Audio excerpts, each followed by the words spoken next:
On the morning of October 3, 1995, at exactly 10 a.m. Pacific time, nearly 95 million Americans just stopped. Offices went silent, restaurants muted their TVs, and entire universities gathered around screens. Everyone was waiting for a single verdict, the final words in the O.J. Simpson murder trial, a case that had captivated the nation for 16 straight months. What happened in those next few seconds was far bigger than one man's innocence or guilt. It exposed the painful truth that Black America and white America were living into completely separate realities. When the courtroom echoed with the words "not guilty," the country instantly fractured. Across many Black communities, there were cheers, tears of relief, and emotional celebration. At the exact same moment, countless white Americans sat stunned, confused, and furious. Sociologists would later call this the day America looked in the mirror and saw the different nations living under one flag. Because the O.J. Simpson trial was never really just about O.J. It was a reflection of centuries of racial injustice, a legacy of police brutality, and a raw look at celebrity influence. It posed a fundamental question about who truly gets a fair shot in the American justice system. The country knew deep down that the trial wasn't just examining one man, it was examining America itself. And the verdict made one thing painfully clear: the United States had not yet agreed on what justice meant or who it served. In the weeks leading up to the verdict, conversations about O.J. were happening everywhere, at dinner tables, in workplaces, and at family gatherings. People weren't just arguing about the evidence. They were revealing something deep about themselves, their own life experiences, their racial backgrounds, and their fundamental trust or mistrust of the justice system. So when the jury, composed of 9 Black jurors to white jurors and 1 Hispanic juror, prepared to announce its decision, the entire nation held its collective breath, and then came the split. Professor Michael Eric Dyson later recalled how his college classroom erupted into 2 completely different emotional explosions: Black students cheering, while white students sat frozen in disbelief. That exact scene repeated itself across America, from office buildings to living rooms, all the way to Times Square, where thousands watched on giant screens. So why were the reactions so opposite? Because the trial represented different questions depending on who you ask. For many white Americans, the question was, how could a man with so much evidence against him be set free? Meanwhile, for many Black Americans, the question was, how could a Black defendant ever get a fair trial after decades of police brutality and misconduct? These questions weren't about DNA or blood samples, they were about trauma, lived history, and a justice system with a long, painful record.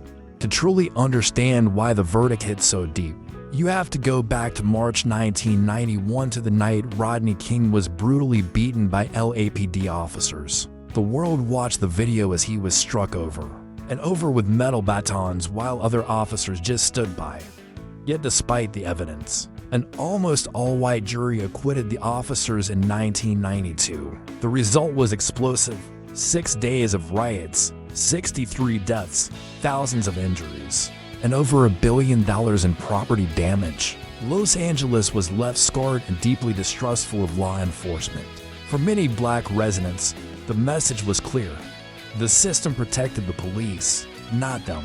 So when O.J. Simpson's trial began just 3 years later, in the same city, involving the same police department, the memory of Rodney King was still burning hot. Jurors remembered that video. They remembered the acquittals. They remembered how justice had failed. So when a key detective in the O.J. case, Mark Foreman, was exposed for using racist slurs and lying under oath, it confirmed everyone's worst fears. If this officer could lie about his own words, could he lie about evidence too? For many Black Americans, this wasn't O.J. versus the law, it was O.J. versus a system that had mistreated them for generations. The defense, famously called the Dream Team, understood this completely. They didn't just attack the evidence, they attacked the credibility of the entire investigation. When tapes revealed Detective Foreman's racist language and his past admissions of planning evidence, the prosecution's foundation started to crumble. The defense argued that if one key detective was corrupt, then nothing about the investigation could be trusted. For jurors who had lived through the Rodney King era, this argument wasn't a stretch, it echoed their lived experience. And then came the glove, the moment that's now forever part of American pop culture. When O.J. struggled to fit his hand into the bloody glove found at the crime scene, defense attorney Johnny Cochran delivered that iconic line, "If it doesn't fit, you must acquit." It didn't matter that experts later explained the leather could have shrunk. What mattered was what millions of people saw with their own eyes. The glove didn't seem to fit. A powerful seed of doubt was planted. By the time the jury went to deliberate, their minds were shaped not just by the facts of the case, but by a deep and justified distrust of the system itself.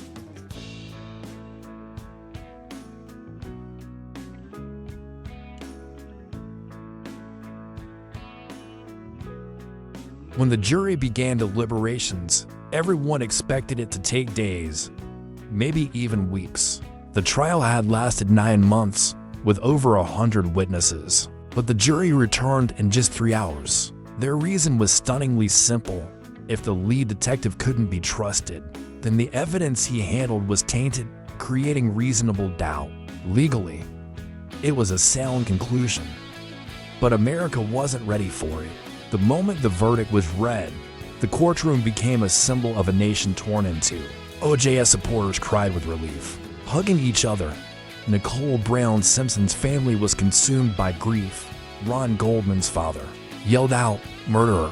That emotional explosion in the courtroom was a perfect mirror of the country's own deep fractures. It was one trial, but two completely different interpretations of justice. Then, the media firestorm began. Time magazine infamously darkened OJ's skin on its cover, making him look more sinister, a move widely criticized as racist. In stark contrast, Newsweek published the exact same photo, unaltered. This side-by-side comparison became a metaphor for the whole trial, to media portrayals, to narratives, to Americans looking at the same event and seeing entirely different things. A year later, the families of Nicole Brown Simpson and Ron Goldman took OJ back to court, this time with a civil lawsuit. Unlike a criminal trial, a civil case has a lower standard of proof. The jury was also different, predominantly white.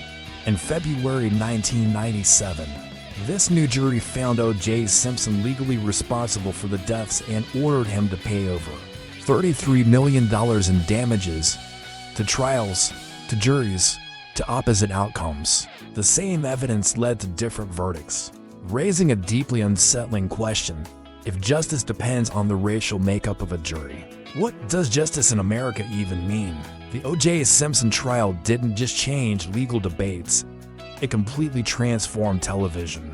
For the first time in history, America was glued to a real-life court case, day after day. Like a national soap opera, CNN discovered that viewers would stay tuned even during the boring parts, as long as the network hinted that something dramatic might happen next. This was the birth of sensational 24-hour news. Lawyers became celebrities overnight. Legal analysts became household names. And that infamous slow-speed Bronco chase. It became one of the first viral moments, long before social media even existed. The trial blurred the lines between news and entertainment, a shift that still shapes how we consume media today. Before the trial, many white Americans saw O.J. as a racial exception, someone who had transcended race and fit comfortably into mainstream culture.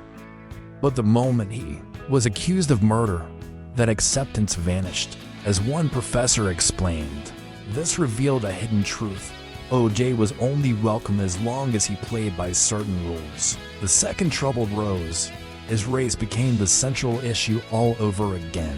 The trial forced America to confront an illusion it desperately wanted to believe, that the country had moved past racism. Even decades later, almost every major court case involving race or policing gets compared back to the O.J. trial. It's the ultimate reference point for discussions about racial bias. media manipulation, celebrity privilege, and wealth in the justice system. Historians often say the trial was one of those rare moments, like the Civil War or 9/11s, where the entire nation stopped to watch a single event and saw its deepest division staring right back. O.J. Simpson wasn't just a defendant, he became a mirror reflecting America's unresolved struggles with race, power, and justice. Nearly 30 years later, the country is still arguing over what his verdict truly meant. And perhaps the most powerful lesson is this: the O.J. Simpson trial didn't divide America. It simply revealed the divisions that were already there, hiding just beneath the surface.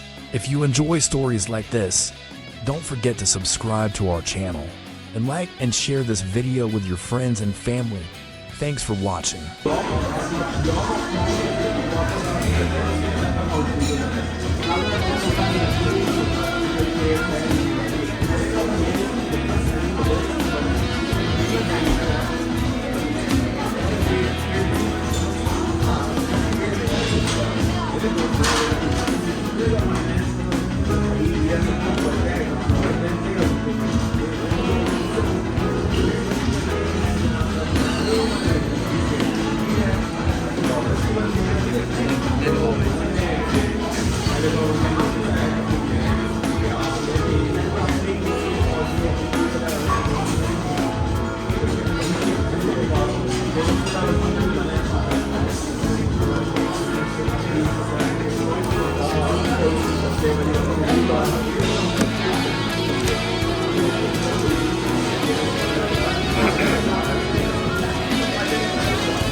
Sandwich.